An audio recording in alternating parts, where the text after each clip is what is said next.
महंगे फ्यूल की बचत और एनवायरमेंटल पोल्यूशन से बचने के लिए दुनिया भर में इलेक्ट्रिक गाड़ियों का रुझान अब बढ़ता जा रहा है। दुनिया की टॉप 10 गाड़ियां बनाने वाली कंपनी इस तेजी के साथ इलेक्ट्रिक टेक्नोलॉजी पर मुंतकिल हो रही हैं। अमेरिकी सदर जो बाइडेन ने अगस्त 2021 में एक एग्जीक्यूटिव ऑर्डर पर दस्तखत किए थे, जिसमें कहा गया था कि 2030 तक अमेरिका में फरोख्त होने वाली 100% गाड़ियां इलेक्ट्रिक होनी चाहिए। यूरोपीय यूनियन ने भी ऐलान किया है कि 2035 के बाद पेट्रोलियम मसनूआत पर चलने वाले इंजन नहीं बनाए जाएंगे। पेट्रोल और डीजल पर चलने वाली गाड़ियां इंपोर्ट भी नहीं की जा सकेंगी। दुनिया की बदलती हिकमत अमली को देखते हुए पाकिस्तान ने भी 2030 तक 30% गाड़ियां इलेक्ट्रिक पर मुंतकिल करने का फैसला कर लिया है। ये शरह दीगर मुल्कों के मुकाबले में अभी भी बहुत कम है। माहिरीन का कहना है कि पाकिस्तान में कई ऐसे मसाइल हैं जिसकी वजह से हम जल्द इलेक्ट्रिक गाड़ियों पर मुंतकिल नहीं हो सकेंगे, क्योंकि हमारा पावर सेक्टर बहरान से गुजर रहा है और कर्जों के बोझ तले दबा हुआ है। सूरत हाल इतनी खराब हो चुकी है कि घरेलू सार्फिन और सनतों को ज़रूरत की बिजली फराम करने में भी चैलेंजेस का सामना है। महंगी बिजली पैदा होने की वजह से सार्फिन बिजली के ज़्यादा इस्तेमाल से भी घबराने लगे हैं। बिजली की पैदावार ज़्यादा है, लेकिन ख़राब तरसीली निज़ाम की वजह से कई घंटों की लोड शेडिंग बर्दाश्त करनी पड़ती है। ऐसे हालात में इलेक्ट्रिक गाड़ियों को रिचार्ज करने के लिए वसी पैमाने पर सस्ती बिजली की ज़रूरत होगी, क्योंकि अगर सस्ती बिजली दस्तियाब ना हो सकी तो इलेक्ट्रिक गाड़ियां बोझ बन जाएंगी और तवानाई बहरान मजीद शिद्दत इख्तियार कर जाएगा।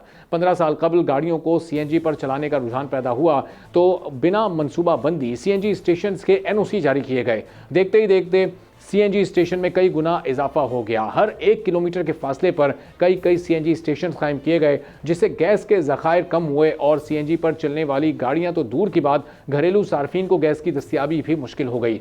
आज दुनिया तेज़ी के साथ इलेक्ट्रिक गाड़ियों पर मुंतकिल हो रही है। गुज़िश्ता दिनों दिल्ली में 1000 से ज़ायद ऐसे पॉइंट कायम किए गए जहां पर इलेक्ट्रिक गाड़ियां रिचार्ज हो सकेंगी। इसी तरह भारत में सस्ती बिजली फराम करने के मंसूबे शुरू किए जा रहे हैं ताकि फ्यूल पर इन्हिसार कम हो और जब बिजली की डिमांड में इजाफा हो तो कमी का सामना ना करना पड़े।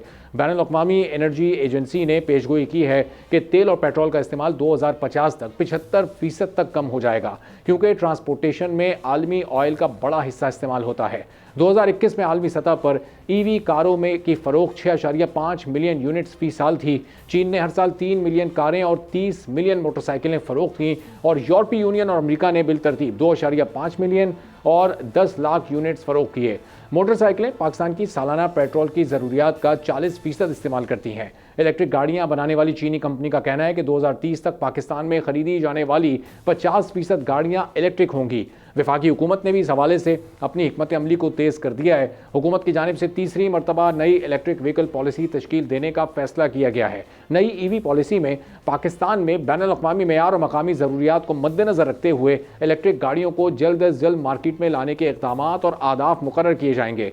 साल 2022 से अब तक 2 और 3 पहियों वाली इलेक्ट्रिक गाड़ियों के लिए 49 लाइसेंस जारी किए जा चुके हैं, जिनकी सालाना पैदावारी सलाहियत 40 लाख गाड़ियों की है, जिनमें से 25 ने गाड़ियों की पैदावार शुरू कर दी है। रवां माह 4 पहियों वाली इलेक्ट्रिक गाड़ियों की तैयारी के लिए पहला लाइसेंस जारी किया गया, जिसकी सालाना पैदावारी सलाहियत 6000 गाड़ियां हैं और इसकी पैदावार का आगाज़ 2024 के आखिर तक, यानी अब से चंद हफ्तों के बाद ही मुतवक्के है।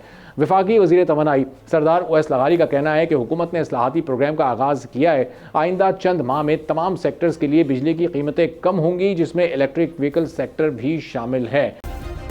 सब्सक्राइब करें और बेल दबाएं ताकि कोई खबर रह न जाए।